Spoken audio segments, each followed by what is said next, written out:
où est-ce que tu es né? D'où tu viens? Né en Haute-Saône. Tu viens? Né en Haute-Saône. On ne dira pas grand-chose vu que ça est l'Ain. La Haute-Saône, c'est aussi Vesoul, c'est plus connu avec Jacques Brel.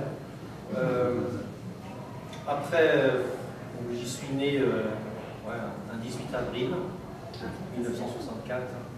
Et puis, je crois que j'y suis resté quelque chose comme 20 jours. Et après, je suis parti de l'autre côté.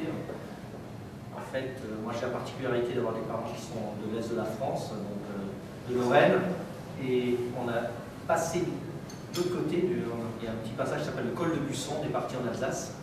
Alors, ça c'est terrible. Tu parles un lorrain, c'est terrible. Mais vous expliquez pourquoi c'est terrible. Mais c'est clair que maintenant, il y a pas mal de gens ici dans la salle qui ont une vingtaine d'années moins que moi. Ce que je vais raconter, ça paraît complètement désuet. Mais en tout cas, moi, je suis d'une génération où effectivement, les problèmes franco-allemands n'étaient pas, dans la génération des parents et la génération des parents, n'étaient pas vraiment soldés. En fait, ça restait quand même, il y a quand même de gros passifs. Donc moi, je suis à la marge et je pense que mon gamin et les gens qui ont ici, dont je vois, ils ne voient pas forcément ceci. Et c'est vrai que quand moi je suis parti, mon grand-père me racontait toujours, mais quand tu passais le col du Buisson, tu passais la frontière. L'Alsace était, pour mon grand-père, l'Alsace a été longtemps allemande.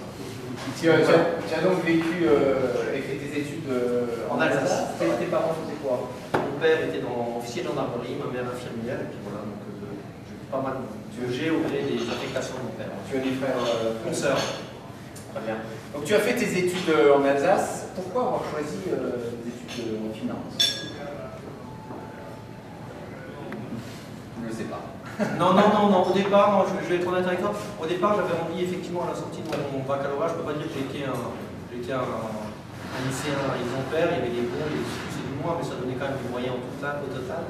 Donc, effectivement, j'avais un goût particulier pour tout ce qui était un petit peu mathématique. J'aimais bien ce qui était mathématique.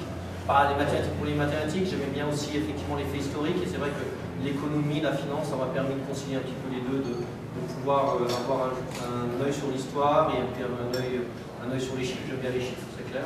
J'aime bien les faits historiques, donc c'est vrai que ça m'a assez plu au départ. Tu as fait un DESS à Lyon ensuite? Un DESS en finance, ouais, en quelque chose qui s'appelle de l'économétrie, donc de l'économie mathématique, bon, assez théorique. Hein. Et puis au départ, je m'étais destiné à faire effectivement un doctorat en économie mathématique, et puis à un moment, je me suis aperçu que c'était mon truc. Donc il fallait quand même, après 6 ans d'études assez théoriques, essayer de retrouver sur mes pieds. Et donc j'ai choisi de faire un DESS en finance appliquée, donc c'était des modèles que certains d'entre vous ici peut-être connaissent, des modèles mathématiques, de modélisation d'options et de finance. Et puis voilà, c'est comme ça m'a permis de rentrer effectivement en salle de marché pour faire effectivement des calculs mathématiques assez poussés.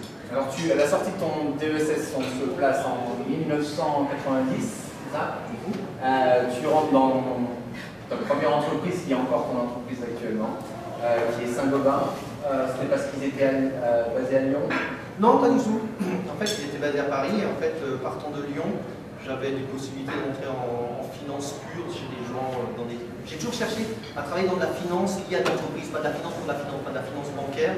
Donc toujours les contacts que j'avais, c'était des gens chez Péchinet, des gens chez Renault. Et là, c'était vraiment de la finance, c'était de la finance pure. Et Saint-Gobain m'a offert la possibilité de travailler sur mes modèles mathématiques, mais appliqués à la gestion des filiales. À l'époque, il y avait à peu près 1000 filiales chez Saint-Gobain, quelque chose comme ça. Et on cherchait des modèles, ce qu'on appelait des centres de compensation. Donc on essayait de trouver des modèles mathématiques pour essayer d'optimiser les flux de trésorerie entre les filiales de Saint-Gobain. Donc j'ai trouvé que le projet était intéressant, donc j'y suis rentré comme ça. Mais dans les 5 années où je ne sais plus combien que tu as passé à Paris, à Saint-Gobain, tu n'as pas fait que... Non, j'ai pas fait ça, j'ai fait de la trésorerie. Après, j'ai eu la possibilité effectivement de rentrer dans un département de fusion, acquisition, d'audit interne. Et ça m'a permis à l'époque, dans les années 90, où Saint-Gobain est passé dans une phase d'acquisition assez massive, donc avec l'intégration de nouveaux métiers. Effectivement, j'ai fait le tour du monde avec Saint-Gobain pour aller voir les business, pour aller auditer les business, pour aller voir si c'était faisable, pour aller voir. Souvent, c'était pas le business d'acquisition, c'était les business post-acquisition. C'est la vie, hein. Vous achetez des choses et puis après, bon, il y a des choses. On est au rendez-vous de ce qu'on avait acheté, puis il y a des choses qui sont un petit peu plus décevantes. Donc, voilà, je faisais partie de cette équipe qui était en train de voir pourquoi on n'était pas au rendez-vous des business plans. Et en 1995, tu décides là de partir, pas à l'étranger, au Brésil, pour être contrôleur financier dans la filiale brésilienne? Alors toujours pareil, pendant 5 ans j'ai fait le tour du monde. Donc au départ, quand je racontais ça à mes copains, c'était génial. C'était tous les 15 jours j'étais autre part. Puis à la fin de compte, l'hôtel devenait mon appartement. Donc ça devenait un peu embêtant avec ma première épouse. Et donc on s'est décidé, elle n'est pas morte pour ça. Elle est en pleine forme, mais bon. Il y a eu qui pense. C'est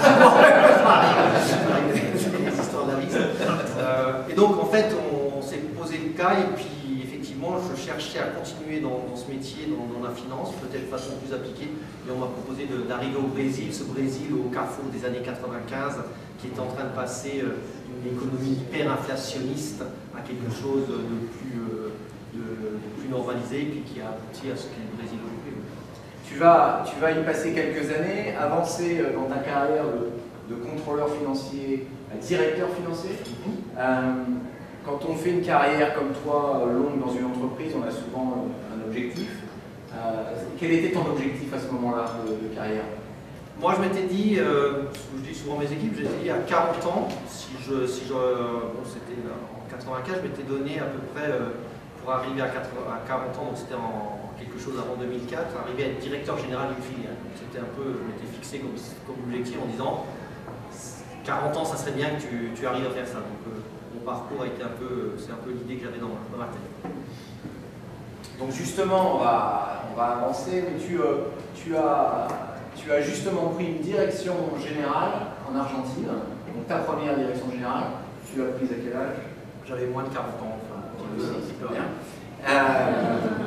Donc là, c'est en Argentine. Tu peux nous expliquer ce que tu faisais en Argentine? Je crois que c'était le premier producteur de bouteilles. Et ma deuxième question derrière ça, c'est venant de la finance, du contrôle et de la direction, quels étaient tes challenges quand tout d'un coup on passe à la direction générale où là tu dois t'occuper de toutes les activités? Comment est-ce que tu as, à première vue de ton parcours, ça s'est bien passé, mais est-ce que tu as rencontré des difficultés et si oui, ouais.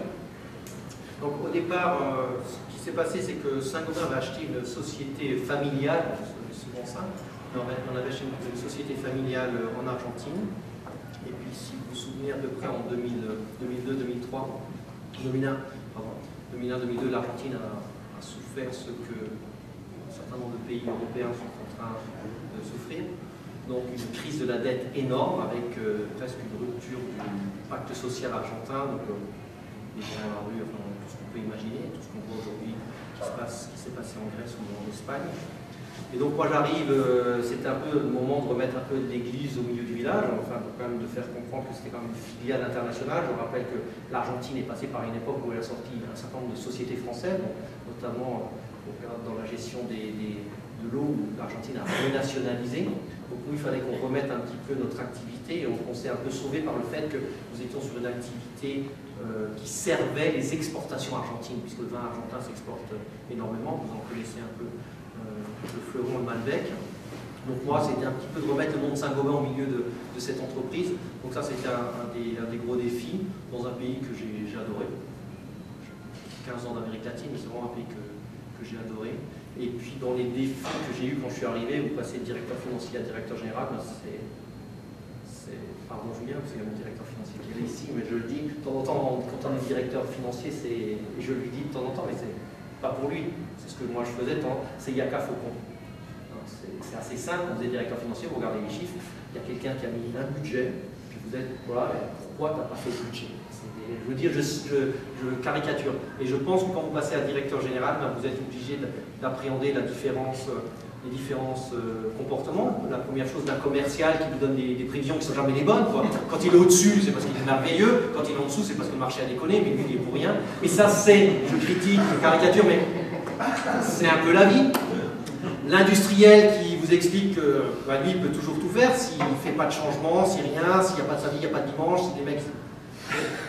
C'est aussi, et puis le financier qui vous dit, oui, mais on n'a toujours pas les chiffres, donc, et puis quatrième chose qui pour moi est la plus importante, c'est quand même les femmes et les hommes de l'entreprise, à savoir la dimension humaine, et c'est ce que je dis, et je pense, je ne suis pas le seul à dire, il y a la technique, la technologie, la rapidité, tout ça, vous pourrez toujours vous le payer si vous avez un carnet de chèques, c'est facile.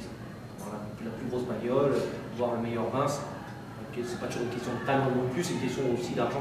Par contre, les hommes et les femmes, faire grandir des gens dans une entreprise, arriver à développer des talents, à prendre des gens et pas avoir que des mercenaires, ça je pense que ça a été un des gros défis que j'ai eu et effectivement j'ai dû pas mal moduler mes ardeurs au contact des directeurs des ressources humaines, qui ont fait du bien. Quelle était la taille En Argentine, c'était une société qui détenait 60-70% du marché du vin argentin.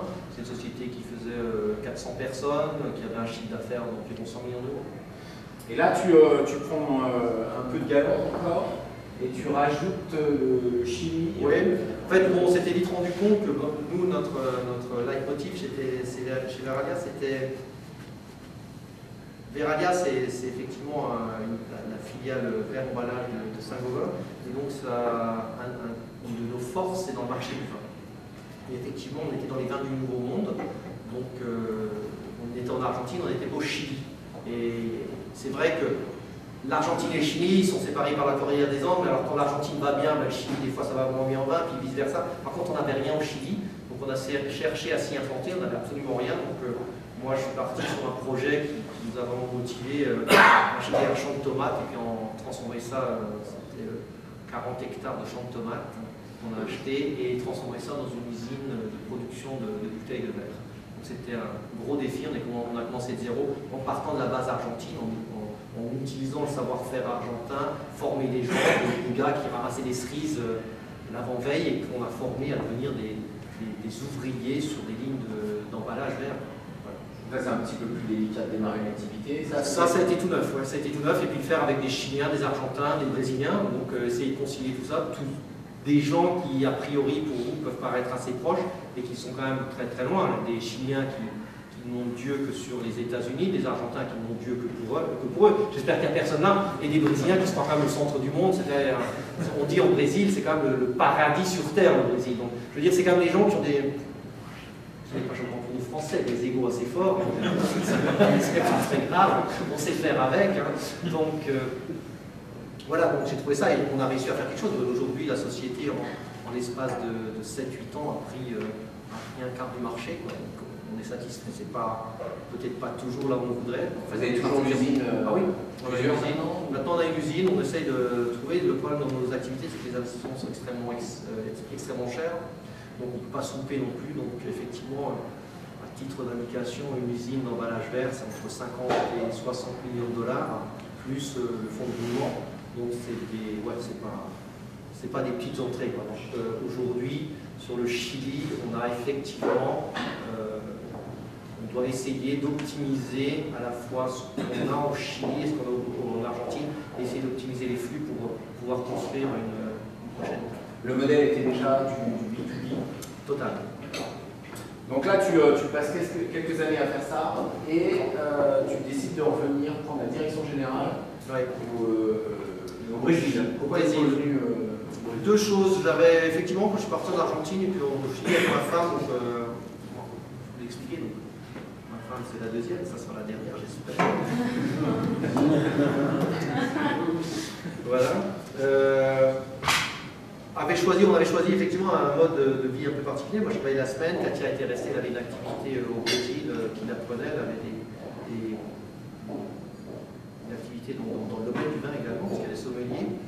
Et donc, elle restait avec Édouard au Brésil et moi, je faisais des allers-retours. Et puis, à un moment, vous faites ça et c'est quelque chose.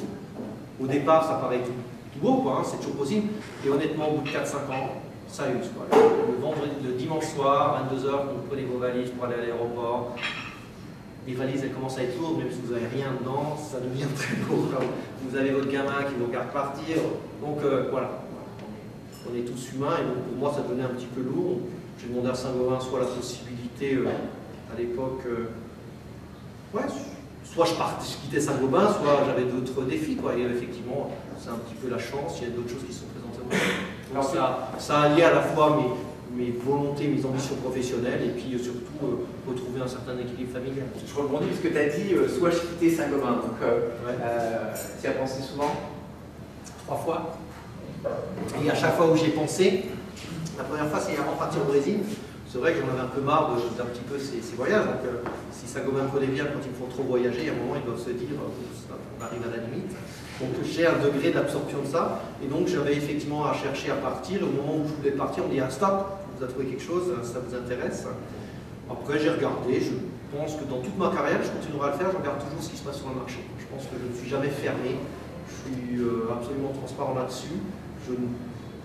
C'est pas une maison que je prendrai jamais en traître, jamais j'irai dire tiens je pars par chantage, ou alors je suis pas content et je m'en vais, mais je ne me suis jamais interdit de regarder ce qui se passe sur le marché, et jusqu'à présent, par rapport au marché, j'ai jamais été maltraité, donc j'ai jamais eu de raison absolument évidente de quitter, sauf, je veux dire, à la limite connaître la culture d'une autre grosse société, et je pense que dans ce genre de groupe, il n'y a que les défauts qu'on change, hein, je veux dire, quelque part on trouve les mêmes. Donc, si je devais quitter Saint-Gobain, ce serait pour un projet totalement différent. Ça ne serait plus forcément dans un grand groupe. Alors justement, quel est le projet à ce moment-là au Brésil que tu décides de faire? Au départ, au Brésil, j'ai repris une petite activité. Alors, vous la connaissez tous, tout le monde est français, je pense. Vous avez, encore une fois, les plus vieux d'entre nous.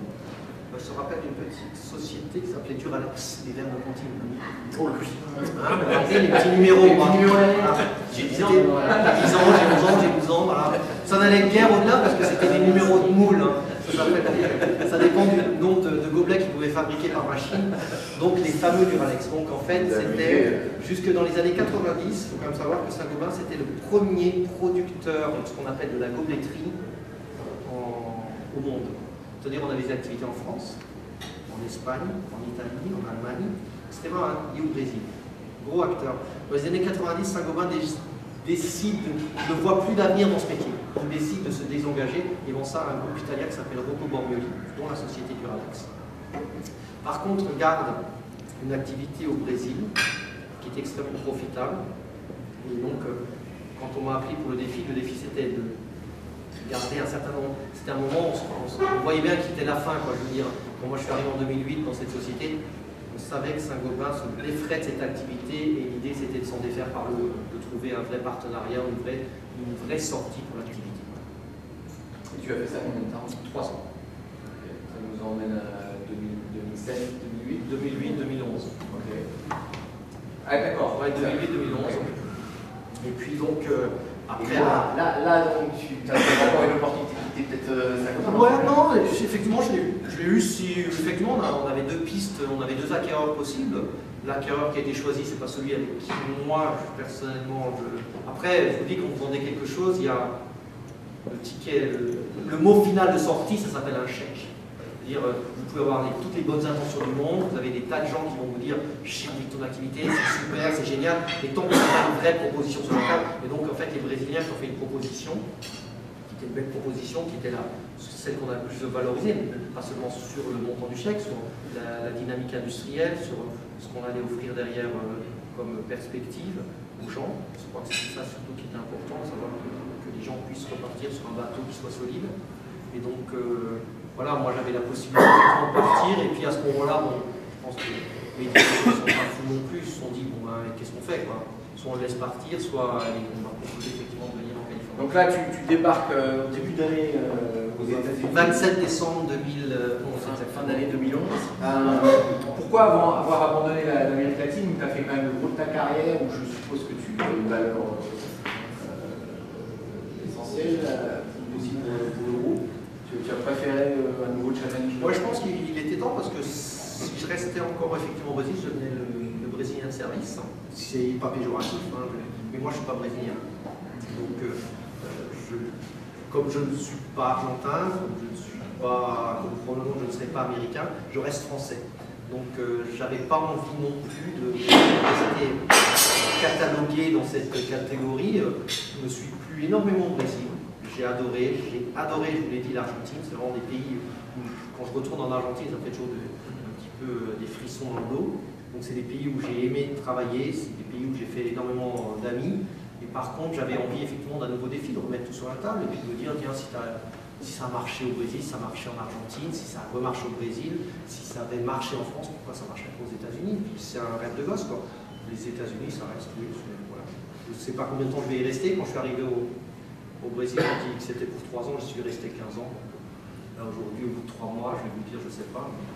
Pour l'instant, j'ai pas de limite, il n'y a pas de limite pour moi. Tu peux nous dire un peu plus l'activité de Veralia, ce que ça représente, ton activité dans le wine sector? Veralia, il y a quelques années, Saint-Gobain a décidé de recentrer toute sa stratégie sur ce qu'on appelle les matériaux innovants pour la construction. Donc en fait, Saint-Gobain a pris conscience, je veux dire, au niveau de sa stratégie, de se dire on est un groupe à haute connotation technologique, donc on est vraiment un groupe, c'est vraiment des ingénieurs, des gens qui cherchent sur des matériaux intelligents, donc tout ce type de matériaux, et on s'est dit on va utiliser cette capacité pour fabriquer les matériaux de construction innovants et modernes, qui est un des gros défis dans les 30, 40, peut-être dans le siècle qui vient, sur le défi, je le mets en connotation politique, le défi écologique qui nous concerne tous.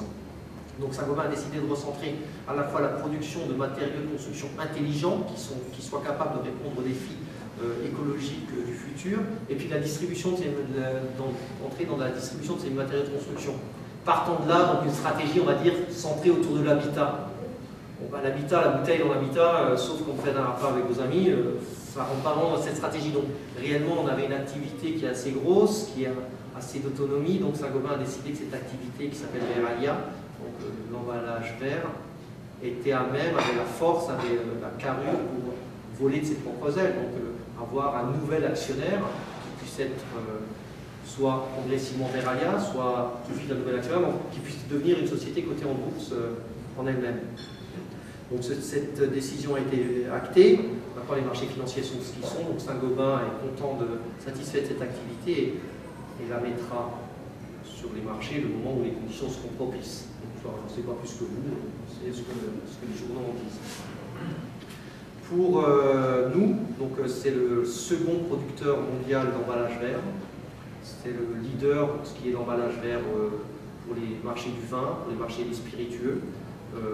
C'est clair que quand je dis le deuxième, c'est à peu près 25 milliards de bouteilles par an. Donc ça vous donne un peu une idée. C'est aux États-Unis le deuxième producteur de bouteilles, tout marché confondu. Donc nous, on a segmenté nos bouteilles entre le marché de la bière, le marché du vin, le marché des spiritueux et de l'alimentaire. Et moi, je suis donc le patron sur la partie, le marché du vin, des bouteilles d'emballage vert vin pour les États-Unis. Voilà. Donc ça représente chiffre d'affaires, Julien, un gros 400 millions, 350-400 millions d'euros. Et en volume de bouteilles, c'est 1 milliard de bouteilles, 1 milliard de bouteilles par an. Et les employés, ça fait à peu près 1000 personnes sur cette division. Aux États-Unis. Et ça, juste aux États-Unis. Ça, cette partie-là aux États-Unis. Au niveau du mondial, Saint-Gobain, l'emballage vert, c'est 3,4-3,5 milliards d'euros. Et quels sont tes principaux clients en fait en B2B, quels sont on les connaît? Ah oui, vous connaissez, c'est les grandes marques de vin américains. Donc aujourd'hui, on a des gens comme Jackson, vous connaissez, Opus One, quelqu'un parlait tout à l'heure, Philippe parlait tout à l'heure d'Opus One, on fait visite. Donc Opus One, oui, c'est un client à nous. Donc voilà, donc ça va effectivement de gens qui font des millions de bouteilles, c'est aussi des gens comme, on va dire, qui font un vin.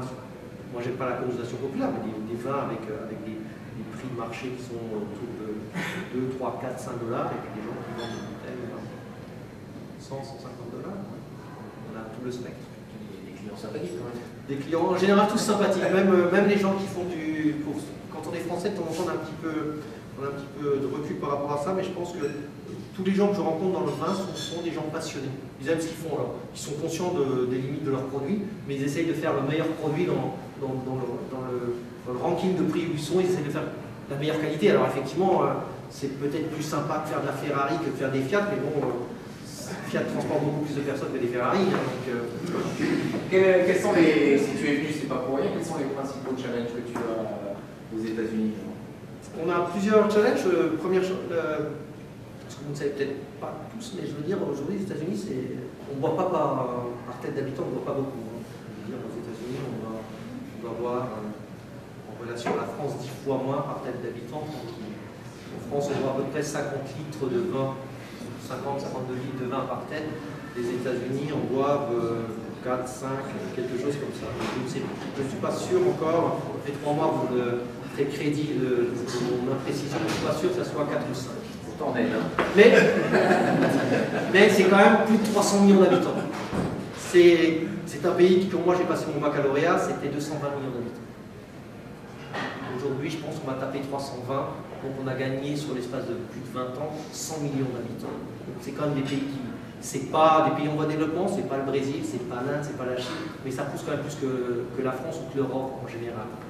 Donc, quand on regarde l'Europe, la fameuse Europe des 9, ben celle-là, elle n'a pas pris 100 millions d'habitants sur les 25 dernières années. Donc c'est un pays qui est extrêmement dynamique, c'est devenu le premier marché du monde.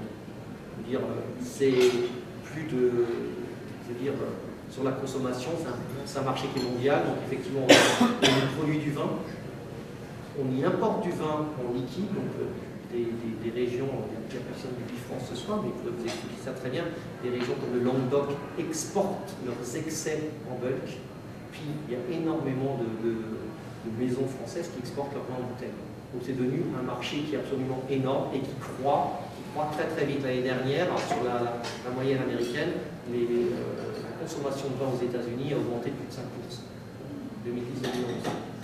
Si on disait ça à nos vignerons français, ils seraient heureux. Hein. En 2011, la consommation du lait s'est dépassée la consommation. Ouais. Donc c'est énorme. C'est énorme. Alors, effectivement, par tête d'habitant, pas. Et on voit un certain, ça c'est clair, c'est typique des nouveaux pays, je l'ai vu en Amérique latine, un engouement de plus en plus à l'américaine, avec tout respect. Donc, ils veulent savoir c'est combien de pourcents, c'est machin, c'est plein de termes techniques, c'est plein de numéros, c'est plein de chiffres, c'est plein de statistiques, c'est comme dans le baseball, mais en tout cas, une réelle passion, peut-être pas la même que nous, peu importe, peut-être, mais en tout cas une réelle passion, puis bon, ce qui nous intéresse, c'est de boire, hein, donc ça avance. Voilà. Donc tes challenges face à ça justement. Alors face à ça, pour moi, j'ai plusieurs choses. C'est essayer comment est-ce qu'on va capter cette croissance. Je veux dire, je ne suis pas tout seul sur ce marché, hein, donc j'ai un concurrent américain, ça c'est une chose. J'ai des concurrents mexicains, 2 concurrents américains. Un grand, un qui est vraiment sur le marché de vin, l'autre qui n'y donne pas d'importance. Des concurrents mexicains, puis des concurrents chinois, ils sont là aussi. Et donc moi, mon challenge, c'est comment est-ce qu'on va pouvoir capter ces pourcentages de croissance et comment on va le faire. Est-ce qu'on va le faire à partir de production ici? Est-ce qu'on augmente nos capacités? Parce qu'encore une fois, je vous ai dit, les tickets d'entrée sont assez élevés. Et investir en Californie, vous connaissez tous un petit peu les contraintes qu'il peut y avoir au niveau de la Californie, au niveau de l'environnement, au niveau des contraintes industrielles. Ce n'est pas forcément on va dire pour un industriel la région ou l'État le plus friendly. Mais je pense que ça, c'est la vie. Je pense que la Californie est assez précurseur de ce qui va se généraliser dans un certain nombre d'autres États ou d'autres pays. C'est complètement évident. Donc pour nous, c'est un gros challenge, arriver à être capable d'être un producteur qui arrive à retrouver son équilibre économique en ayant effectivement une marque écologique et une réduction de son empreinte écologique. Ça, c'est essentiel. On est dans la Silicon Valley, beaucoup d'entre nous sont dans la high-tech, on connaît bien le marché français, on connaît bien le marché américain, beaucoup d'entre nous d'ailleurs connaissent le marché asiatique, vers l'Asie. En revanche, je connais mal, comme moi personnellement, je connais mal l'Amérique du Sud. Est-ce que tu peux nous comparer les économies, de ce que tu connais maintenant de comment ça marche aux États-Unis et ce que tu as vécu en Amérique latine? Les économies, d'abord, c'est, je pense, la première économie On va mettre le Mexique à part, parce que je considère que le Mexique, c'est vraiment quelque chose qui est intégré pour moi, qui est intégré aux États-Unis. C'est devenu un petit peu le pays où les États-Unis ont essayé de délocaliser un certain nombre de choses. Donc je mettrai le Mexique à part dans mon analyse. Ouais, je te laisse libre de tes propos. Donc je mettrai le Mexique à part, parce que je pense que le Mexique et ce que j'appellerais l'Amérique latine, c'est 2 choses différentes. C'est vraiment 2 choses différentes. Donc quand on regarde l'Amérique latine, je le prendrai à partir de la Colombie par le sud. Première économie du Brésil, incontestablement, 200 millions d'habitants, un pays qui était il y a encore 20 ans, qui n'était pas dans les 20 premières économies mondiales et qui s'y rapproche très très vite, qui rentre dans les 10 et qui va très très vite. Particularité, il parle portugais, il parle espagnol, c'est pas la même chose. Vraiment pas la même chose. pays continent. Cap Nord, Gibraltar, Paris, Moscou. Ça nous donne à peu près la taille du Brésil. Avec la particularité d'avoir un énorme bloc qui s'appelle l'Amazonie, donc effectivement qui est une réserve à la fois de forêt, d'eau. Un pays, je pense, extrêmement riche avec des disparités sociales énormes. En conséquence, une violence sociale. Mais un pays qui essaie de se corriger. Quand je vous disais que je suis arrivé en 95, moi je suis arrivé, les premières fois que je suis arrivé en Brésil, dans les années 90, les restaurants à titre d'exemple, les supermarchés à titre d'exemple, donc les Costco de là-bas, il n'y avait pas de prix, il n'y avait pas d'étiquetage, c'était sur des petites tables, sur des petits tableaux en ardoise, et on effaçait toutes les heures. Ça partait en cours zéro et ça partait, vous arriviez au Brésil, vous ne changiez pas plus de $50 par jour parce que le lendemain, il y avait une inflation galopante. C'est des choses, ceux qui n'ont pas vécu ne comprennent pas, mais c'était vraiment des mécanismes particuliers. Ce pays est passé quand même d'inflation, on était rendu à des 50-60% au moins et arrivé à juguler son inflation à du 30% par an, ce qui est OK. Et aujourd'hui, je pense que le Brésil est dans des ordres d'inflation de 6 à 7. Donc vraiment, un effort sur une quinzaine d'années absolument dingue avec quelqu'un dont vous avez entendu parler qui s'appelle Fernando Henrique Cardoso qui a fait ses études, qui était professeur à la Sorbonne du temps de la dictature militaire brésilienne et qui a vraiment donné une conscience de business à ce pays. Donc, première économie, le Brésil, ça va très vite, c'est pas comme les États-Unis, très vite, c'est extrêmement opportuniste, c'est pas forcément toujours organisé, c'est un pays qui a des problèmes logistiques énormes, probablement dû à sa disposition géographique, c'est plutôt un pays nord-sud par rapport à un pays est-ouest, donc des complexités, mais un pays qui va très très vite avec des taux de croissance, vous pouvez le voir dans les journaux, très forts. Une demande, 200 millions de personnes à satisfaire, sur 200 millions de personnes, il y a quand même 150 à 160 millions de personnes qui ont besoin ou qui ont envie d'acheter des biens. Et le plan, l'inflation qui est vraiment le pire impôt pour les gens qui n'ont pas d'argent, l'inflation arrêtée, ces gens-là ont pu commencer à faire un peu d'épargne, ont pu commencer tous les mois avec le même salaire pour pouvoir acheter des biens qui se reproduisaient. Donc c'est un gros changement, donc, grosse économie pour les États-Unis, gros potentiel. Malheureusement, la politique américaine sur l'Amérique latine, ça n'a pas toujours été. C'est la même. Deuxième économie, l'Argentine. Alors l'Argentine, c'est. Dans les années 30, en France, on disait être riche comme un Argentin, aujourd'hui c'est plus le cas. C'est un pays qui a tout. Il y a tout, mais que ça ne marche pas. Je veux dire, quand vous parlez à des banquiers, vous parlez du Brésil avec des banquiers, ils vous font. Vous parlez de l'Argentine. Alors ça c'est un grand classique des banquiers. Et c'est vrai que l'Argentine, on a l'impression que ça s'enfonce. Mais l'Argentine, pourquoi moi j'ai adoré? Parce que je trouve que c'est un peu comme la France. Un énorme orgueil. De temps en temps, ils sont conscients de leur faiblesse. Ils sont absolument conscients, mais ils refusent de les voir. Donc on s'en fout. Une revendication sociale comme je n'ai jamais vue, je veux dire, je pense que, et encore une fois, rien contre la revendication des syndicats, mais souvent je dis à des copains qui sont à la CGT, je leur dis toujours, vous allez faire vos classes en Argentine parce qu'ils peuvent vous en rapprendre. Ils sont vraiment très forts là-dessus, ils sont bons. Mais bon, un pays qui, absolument, qui avait un niveau d'éducation énorme, qui a un niveau, moi je parle avec mes ouvriers, c'est absolument pas différent. En Argentine, je parlais avec mes ouvriers de problématiques du Fonds monétaire international parce que les gens étaient capables de me répondre là-dessus. Au Brésil, c'est différent. Au Brésil, je parle avec les ouvriers de football, de nana, mais je ne parle certainement pas de problématiques, sinon je mange tout seul. Mais c'est des modèles d'éducation. C'est vrai qu'il y avait une classe qui allait à l'école en Argentine, ce qui n'est pas le cas au Brésil. Donc c'est des choses qui sont complètement différentes. C'est pour ça que l'Argentine me ressemble assez bien. Je trouve, avec des difficultés, mais un marché, encore une fois, c'est l'Argentine aura doublé sa population en l'espace de 40 ans et elle réaugmentera de 20 millions dans les 30 prochaines années. Donc un gros marché avec des gens qui ont quand même de l'argent, donc une classe moyenne réelle. Le Brésil, la classe moyenne est en train de se construire. Chili, c'est les États-Unis. Chili, vous êtes à Santiago, vous êtes à Miami, c'est pareil. Donc un pays qui depuis les années 74, je pense, a fait de l'économie de marché sa devise. Et donc effectivement, c'est solide, avec des institutions un pays qui respecte qui a des lois, qui respecte les contrats, ce qui ne sont pas forcément toujours le cas au Brésil ou en Argentine, où tout ceci peut fluctuer au gré des aléas économiques. Au Chili, c'est plus sérieux. Par contre, c'est pareil, encore une fois, 202 millions d'habitants au Brésil, 45 en Argentine, une vingtaine au Chili. Le PIB du Chili, ce n'est pas le PIB de la région de São Paulo. Donc ça donne quand même une idée des économies. Donc c'est des défis différents.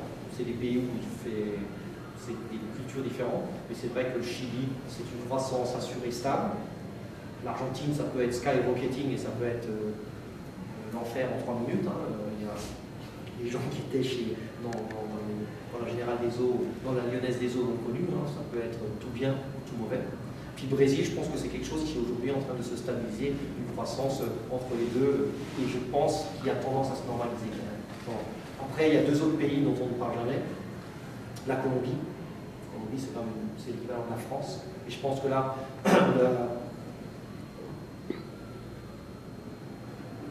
le combat politique qui a été fait contre les cartels de la drogue et contre un petit peu la guérilla, si ceci se normalise, la Colombie, c'est du gros potentiel, c'est énorme. Des gens qui sont extrêmement bien formés, et vraiment, il y a des choses à faire en Colombie qui sont assez agréables, avec des gens assez ouverts, extrêmement, qui n'ont Dieu que pour les États-Unis. Hein. Je veux dire, il faut quand même voir que la frange Nord ne regarde que Miami, ce qui n'est pas le cas de la frange Sud, pas forcément. Et puis vous avez le Venezuela, voilà. Joker. Pour l'instant, Joker, super pays, mais Joker. Pour l'instant, je ne sais pas quoi dire. Voilà. Et puis vous en avez un autre qui est en train de partir, qui va être pour moi le miracle économique des années 80 qui est au Chili. Ça va être le Pérou. Le Pérou est en train de décoller très très fort. Si vous avez un peu d'argent, ben ouais, je vous dis, regardez du côté du Brésil. Le Brésil, pour moi, c'est un monstre. Vous y allez avec votre couteau suisse et vos baskets, c'est un peu difficile. Je pense que le Pérou, c'est plus avantageux. Merci. Ce que je dis, ça n'engage que moi, c'est une vision de 15 ans, mais ce n'est pas forcément la vérité. Il y a plein de gens qui pourraient me contredire, mais je pense que c'est une bonne idée. Tu as fait donc, pour l'instant, toute ta carrière dans la même entreprise. À ton avis, quelles sont les qualités qu'il faut pour pouvoir réussir et continuer de monter dans une entreprise? Bon, comme tout le monde, je pense que comme toutes les... il y a certainement plein de qualités. Il y en a une, je pense, chez Saint-Gobain, je pense qui est peut-être un peu... Il faut y croire, quoi. Il faut y croire dans le sens où tout ne se passe pas quand on te le dit, tout ne se passe pas comme on te le dit, mais en fait, il faut assez faire confiance, quoi. Il y a quand même des gestions de carrière. Chez Saint-Gobain, il n'y aura jamais de gestion de carrière comme ça, il n'y aura jamais de choses comme ça. Donc, il faut penser que il y aura une croissance moyenne tout au long de ta carrière. Et c'est vraiment ce qui s'est passé pour moi. À chaque fois, à chaque étape, moi j'ai des copains qui ont 57, 58, 60 ans. Chaque fois, il y a des nouveaux défis. Quoi. Pour les gens qui veulent, il y a des défis à tout âge. Donc je pense qu'il y a des choses qui se font effectivement à 40 ans, il y a des choses qui se font à 30 ans. Mais réellement, c'est un groupe. Et effectivement, il faut y faire confiance et de temps en temps avoir de la patience. Voilà. Je pense que être patient. Ouais, c'est sûr que j'aurais pu effectivement faire de plus gros sons en sortant, j'aurais pu me ramasser, ça aurait pu être plus vite. C'est peut-être aussi une certaine aversion au risque à un certain moment, peut-être. Mais je pense qu'effectivement, il y a vraiment ça m'a vraiment plu, il y a vraiment une gestion des talents tout au long de carrière. Ça, je l'ai vécu. Moi, j'ai des gens que je côtoie depuis plus de 20 ans et qui eux-mêmes sont depuis environ 40 ans et ont eu tout au long de leur carrière, au long de 40-45 ans, une vraie carrière. Et ne sont jamais restés à un moment à un plateau. S'ils sont restés à un plateau, c'est parce qu'ils l'ont décidé, mais vraiment il y a des chemins de progression tout au long d'une carrière. Effectivement, moins d'opportunités à 64 ans qu'à 25, mais oui, ça c'est un peu la vie. À 40 ans, tu voulais devenir General Manager. Sur la 47, je sais que tu viens d'arriver aux États-Unis, donc c'est un peu... Mais tout de même, qu'est-ce que tu as en tête pour les 50 ans? Tu as un objectif professionnel? Ouais, moi j'aimerais bien reprendre après cette expérience-là, prendre effectivement une vraie zone géographique et puis à la couverture, je sais pas, quelque chose de nouveau, où effectivement Verallia décide de faire un nouveau pan en Afrique. Moi je suis partant pour ce genre de défi. Il y a des. Donc, tu es intéressé par l'Asie? Ouais, l'Asie c'était. L'Asie géographique aujourd'hui. Ouais, si ce n'était pour ma femme, je pense que ouais, j'aurais préféré la Californie et l'Asie. Oui. Bon, après, on a fait un arbitrage tous les deux. Donc, voilà. On a fait la moitié du chemin. Le retour en France par la Chine, oui. Donc, tu penses revenir en Europe? Oui. Oui. Je ne suis pas pressé non plus, hein, mais bon, j'ai rien contre. Hein. Si demain j'avais une belle opportunité en France, je dirais pas non, mais ne suis pas non plus pressé. Mais je te disais, effectivement, pourquoi je parlais de l'Afrique, parce que je pense que nous, on regarde, et parce que ça n'a pas été le tour de l'Afrique pendant ça. Je pense que c'est 1 milliard de personnes aussi, l'Afrique. Donc, c'est 1 milliard de personnes, c'est pas comme la Chine, c'est clair. Mais il y a certainement des pays où il y a des choses à faire, quoi. Énormément à faire. Bon, ça peut être ça. Et la Chine, je le regarde parce que j'y ai souvent voyagé, j'y ai souvent été. Ouais, c'est énorme. Est-ce que tu reprendrais une direction financière?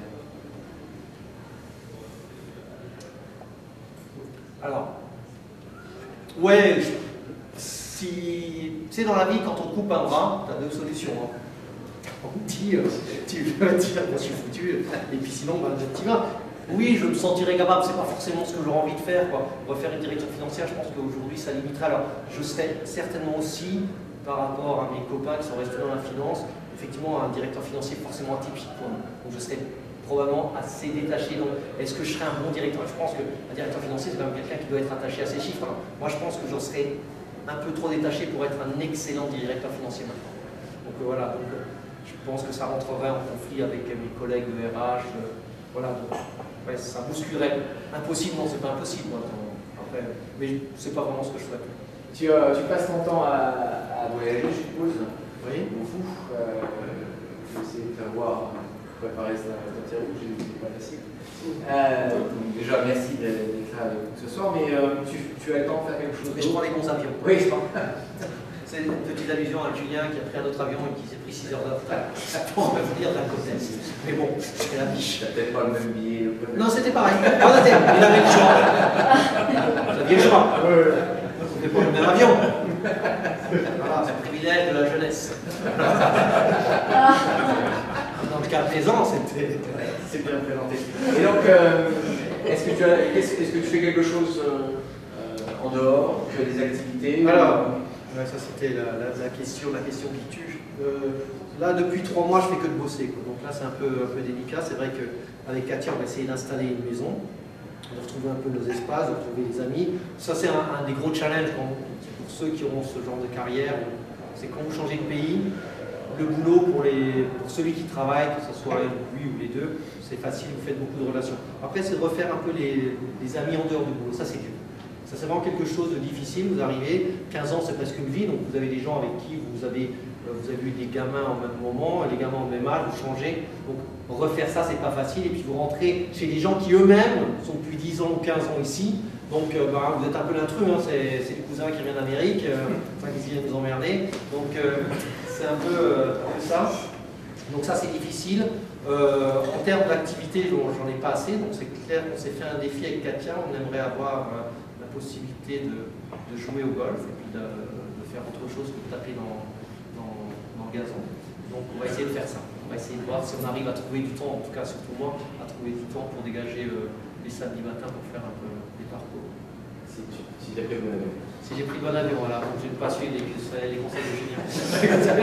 Pas suivre mon pays. Le directeur financier prend toujours un truc cheap. Non, c'est pas non, mais ce n'était pas une question d'argent. C'était une question de nous expliquer que Chicago, Minneapolis était plus direct qu'un truc comme Indianapolis, Chicago. Moi, je ne comprenais pas ça. Donc voilà. Mais c'est vrai qu'avec les nouvelles cartes en 3D, on a des notions de géographie. Mais bon, moi c'était Alsace-Lorraine. Denis, je te remercie. Je vais passer la parole à l'audience pour des questions. Patrick. Dans les challenges, c'est un changement d'industrie pas intéressant. On est en software, on arrive, mais il y a des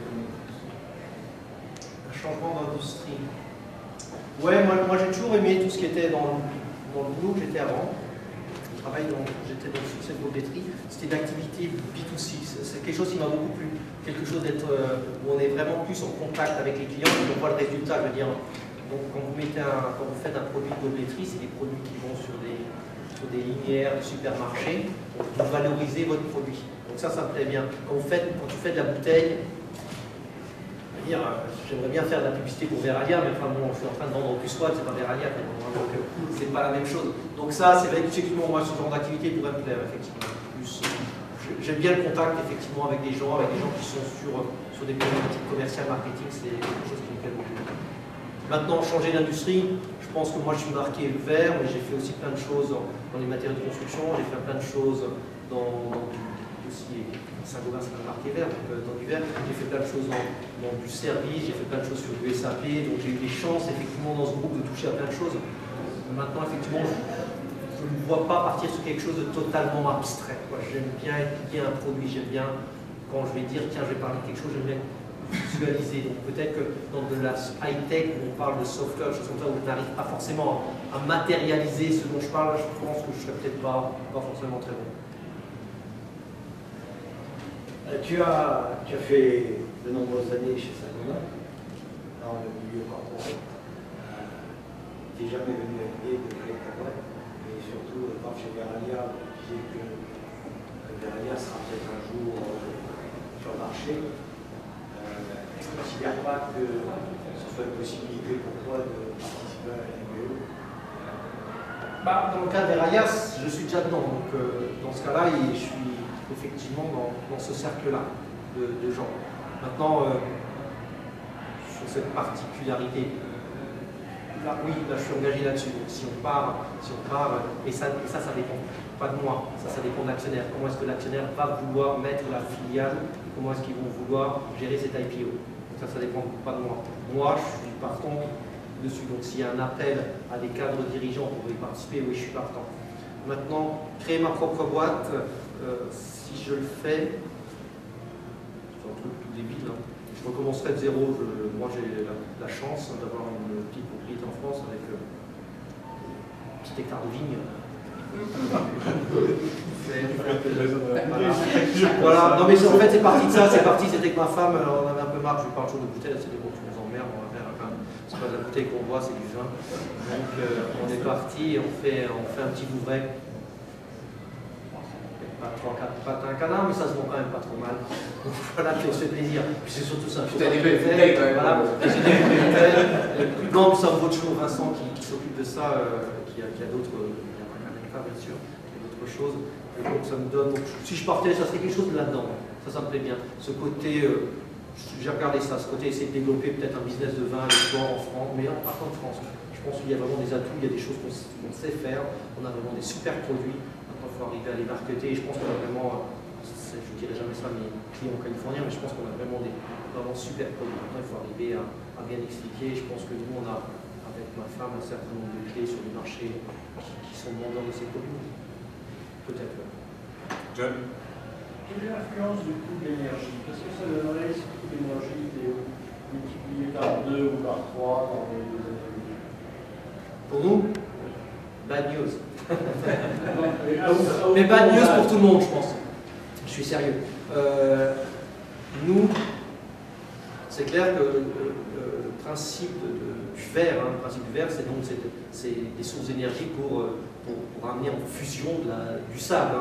Je caricature, on chauffe du sable à 1700, 1600, 1700 degrés, donc ça devient, il se transforme comme un magma dans un volcan, et donc ça devient la matière, elle se vitrifie. Pour nous, je veux dire, c'est clair qu'à court terme, impact énorme, donc, qui se traduira dans nos coûts, qui se traduira dans les prix de vente immédiats, mais ça ne touchera pas que cet emballage-là, ça touche tout le monde. Peut-être ce qui va se passer, toute chose égale par ailleurs, parce que ça ne touche que le verre, il est certain que ça nous amène, nous, à développer depuis maintenant plus de 10 ans des brûleurs nettement plus performants, donc des brûleurs qui arrivent, des compositions chimiques qui arrivent à baisser les températures de fusion. Donc si vous prenez du sable et vous rajoutez de la lessive globalement, vous faites ça, vos gamins peuvent faire ça chez vous, je vous déconseille. Vous avez un gamin, non, mais vous descendez sur un chalumeau, vous mélangez du sable et de la soude, globalement vous descendez de 400 à 500 degrés, la température de fusion, à 1200 vous fusionnez. Donc après, il y a des chimistes, on a des gens qui sont brillants là-dedans en France et puis dans le monde. Donc après, c'est la cour de Bernard Tapin, chacun y va de son truc. Donc on peut arriver à ça. La deuxième chose, c'est l'efficacité énergétique de nos fours. Nous, on a des programmes, absolument notre cercle vertueux. Ça paraît, ce que je vais vous dire, ça vous paraît être un peu délire, mais on y croit, il y a une expérience qui est en Champagne aujourd'hui.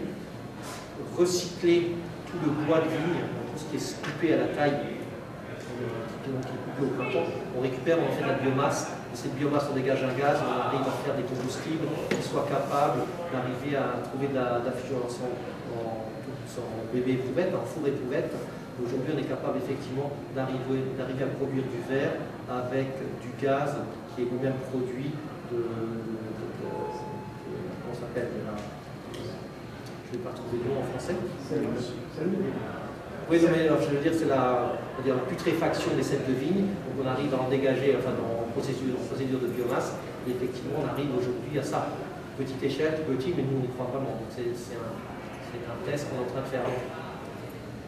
À court terme, à ta question, si ça se passe, on va tous se serrer la ceinture, et puis tout le monde, hein, je pense que la consommation, tout s'écroule, mais nous on a des solutions, on est capable d'adresser ça dans les 20 prochaines années. Moi je suis confiant que nous aurons des fours à énergie renouvelable. Alors, est-ce qu'on ne pourrait pas créer un lien entre deux thèmes que vous avez soulevés, c'est-à-dire l'importance croissante de l'écologie d'un côté et les pays du cône sud de l'autre? Parce que quand on est en Argentine et au Chili, particulièrement dans le sud, on est vraiment frappé par la pureté de l'air, par l'immensité vide de ces pays, par les quantités d'eau absolument sans limite. Et on se dit, quand on est là-bas, mais c'est l'avenir écologique du monde. Oui, mais alors on propose quoi? On les envahit? Qu'est-ce que vous proposez? Parce qu'il y a deux choses que les Brésiliens ont bien définies. C'est une vraie question. L'Amazonie réserve à la fois la réserve verte en termes de bois et d'eau. Vous avez raison, et je crois que c'est vraiment... Je veux dire, on revient quand même à des époques où les trois éléments redeviennent vitaux. Effectivement, ce sont des pays qui sont énormes, qui ne sont pas énormément peuplés, qui ont une densité assez faible, mais ça leur appartient. Donc ce n'est pas des pays qui sont prêts à partager. Deux exemples, les Brésiliens ont toujours déclaré l'Amazonie c'est à nous. Et puis l'autre exemple, c'est on est en train de fêter l'anniversaire de la guerre des Malouines. Je ne suis pas certain que la prochaine génération d'Anglais soit capable d'aller défendre. Je pense que les Malouines sont en Argentine. C'est pas bon. Et quand ils le disent... Je parle plus d'inspiration. Quand on est là-bas, on est vraiment inspiré. Quand on rentre aux États-Unis ou ailleurs, on se dit, mais il faut qu'on fasse quelque chose. Est-ce que c'est... Je suis d'accord, vous avez raison, mais parce que quelque part, ils ont moins densifié que nous. Oui. Et ces gens-là, quand vous partez en Argentine ou au Brésil, ils n'ont d'aspiration, ils n'ont de modèle de consommation que celui où on est. Ils rêvent de ça. Et ça, c'est... Quoique dans le sud de l'Argentine et du Chili, les gens sont quand même conscients. Ils ont quelque chose à protéger. Oui, je suis d'accord, mais vous avez quoi en Argentine, sur la partie du sud de l'Argentine, il y a moins d'1 million de personnes, 4 millions de pingouins. C'est oui, quand je rigole, mais c'est des pays qui sont vides, les conditions. Je suis d'accord avec vous, mais est-ce qu'on peut s'inspirer de ce qu'ils ont? Ils ont la chance d'avoir des pays qui sont assez vierges, vides. Mais je vous rappelle quand même une chose, c'est qu'au 19e siècle, si vous avez un jour la chance d'aller à Ushuaia ou d'aller à Punta Arenas, vous allez quand même voir des gens qui ont massacré. On n'en parle jamais, il y a quand même des Indiens là-bas. Ils les ont, mais c'est pas massacré, c'est décimé. Là. Ils ont même plus de casino pour vivre, hein. Terminé. Il n'y en a plus. Terminé. Donc vous les retrouvez, vous avez ces bouquins qui sont ces livres français, moi Antoine de Tourins, Roi de Patagonie, qui racontent bien ça. Donc ces gens-là, je veux dire, effectivement, aujourd'hui c'est comme ça, mais c'est quand même pas été non plus et ce ne sont pas non plus écologiquement des gens qui sont un modèle. Il n'y a pas de conscience écologique aujourd'hui encore en Argentine, ni au Brésil. Il n'y a que de la conscience, on se la donne parce que quand on arrive de l'extérieur, je ne pense pas qu'il y ait de conscience pour eux, parce que leur modèle de consommation, de ce que je connais, ils n'ont envie que d'imiter celui qu'on a. Dernière question. Non mais quand vous y êtes, je suis d'accord avec vous, le ciel, le bleu argentin, ça vous met KO, vous êtes assis. Le soleil, non, ça c'est vrai. Patrick, dernière question. On n'a pas du tout cette conscience de l'objet dont on a fait, parce qu'on fait du software. Bon. Moi je réalise du productivisme, enfin, c'est 1 milliard de bouteilles de vin. Pour nous, hein, notre partie. Est-ce que les sociétés comme la tienne et toutes celles qui produisent des choses, j'imagine que vous avez des sociétés, font pour réintégrer ce qu'ils ont produit dans le cycle de Nous, on est absolument, donc, je parle un petit peu des verriers, il y a quelque chose qui s'appelle GPI, Glass Packaging Institute, aux États-Unis. Il y a un des gros défis, je veux dire collectivement, les producteurs ont, indépendamment d'être concurrents, le recyclage. Et donc le verre a cette particularité d'être recyclable à l'infini. Une bouteille égale une bouteille. On me donne une bouteille, on refabrique une. Donc, et nous, on est effectivement impliqués énormément. Alors quand je dis que sur des taux, ce qu'on appelle le calcin, qui est le verre qu'on va récupérer, que vous mettez que vous séparez, donc ce calcin est récupéré et peut être refondu et produire d'autres bouteilles. Donc aujourd'hui, aux États-Unis, on a des taux de recyclage qui sont extrêmement faibles. On est dans des taux de recyclage de l'ordre de 40-50%. C'est petit. Ça veut dire qu'il y a énormément de villes, de communes, de communautés qui enterrent encore leurs déchets. En Europe, en Allemagne, nous avons des fours qui tournent à 90-92% sur du calcin. En France, on est à 90%. Donc on est globalement sur l'Europe de l'Ouest, à des taux de 85-95, en dépendant des pays. Ça veut dire que réellement, il y a un effort. Et nous, en tout cas, à la fois Verallia et l'ensemble, on est absolument convaincus de ça. Donc on a une communication. Et l'idée, c'est de convaincre les communautés. C'est de convaincre les gens que le tri sélectif, et le tri sélectif, ça commence par nous, tous les jours. Donc d'arriver à séparer ce qui est le verre, le papier, les déchets, ce qui est... Mais aller au-delà de ce qu'on voit même en Californie, qui est précurseur, d'aller au-delà pour arriver effectivement à pouvoir, en tout cas pour nous, verrier, que toute bouteille bue puisse être récupérée par un verrier et retransformée dans une bouteille. C'est ce qu'on fait, mais le problème c'est qu'après, on attaque deux choses, ce qui n'est pas évident. C'est que la Californie, plus gros producteur, je parle de mon marché, plus gros producteur. Le problème c'est que ces bouteilles, elles ne sont pas consommées dans le Midwest en particulier, elles repartent à New York. L'Argentine. Et c'est ce qu'il faut retrouver, c'est arriver à le faire, et après arriver à le refaire de façon, on va dire, de convaincre les gens. Donc au Brésil, qu'est-ce que j'ai développé? On a beaucoup développé ça. C'est un pays pauvre, donc il y a beaucoup de gens qui vivent du recyclage. Donc, le premier pays pour le recyclage des canettes d'aluminium, c'est le Brésil. Parce qu'effectivement, c'est payé assez cher. Donc, vous voyez toujours, donc, si vous allez au Brésil, vous verrez des gens ramasser les canettes d'aluminium. Ça fait vivre des familles. Le verre n'est pas payé assez cher, donc on a essayé de trouver des collectivités qui puissent, parce qu'après il y a une équation économique. La canette d'aluminium, c'est pas de l'aluminium, on s'en fout de l'aluminium, c'est de l'énergie.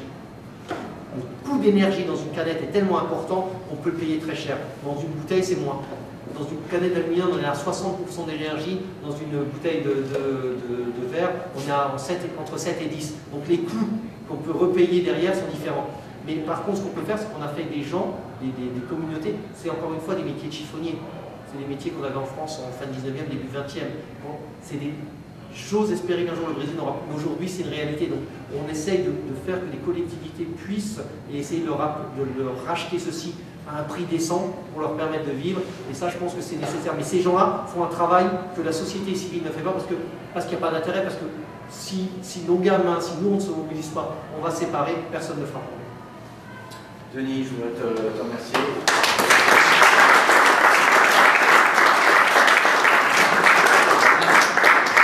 J'invite les gens à te poser des questions d'imparté. Je te remets la petite plaque que vert, super. Non, je vais te. C'est trop cher pour nous. Non, mais je vais trouver des blocs de verre comme ça, d'accord? Je vais les graver. Voilà. Merci. Merci beaucoup. Merci encore. Merci.